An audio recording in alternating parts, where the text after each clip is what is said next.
Продължаваме с снимките на крепостите по поречието на река Дунав. Сега се намираме на античната митница крепост Белене, Димон. Това е крепост, която е построена още започната строежа през времето на император Октавиан Август, т.е. в самата зора на Римската империя. Като до времето на император Адриан, това е вече началото на II век, митницата събирала такси и била много важен стратегически обект на поречието на Дунава. След това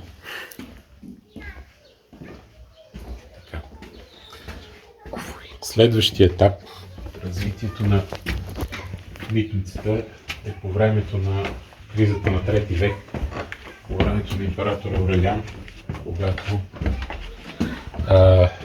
тук е започнато да се засилва войсковото присъствие на Римската империя, когато границата е пренесена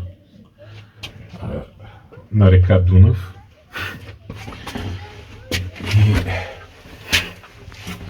И всъщност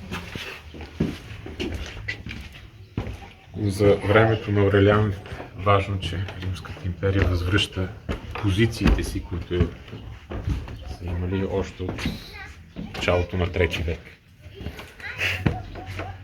Последно, което може да кажем за крепостта е, че тя съществува до края, почти до края на IV век, 376 година, готските войни, едни от готските войни всъщност, когато самият император Вален спада в битка при Адрианопол и горе-долу по същото време престава да съществува. След това е използвано от българите, но вече в друга епоха.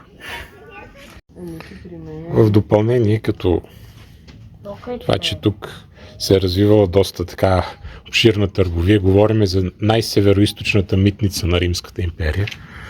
Може да кажем, че тук е намерена статуетка на египетската богиня Изида, богинята Деметра.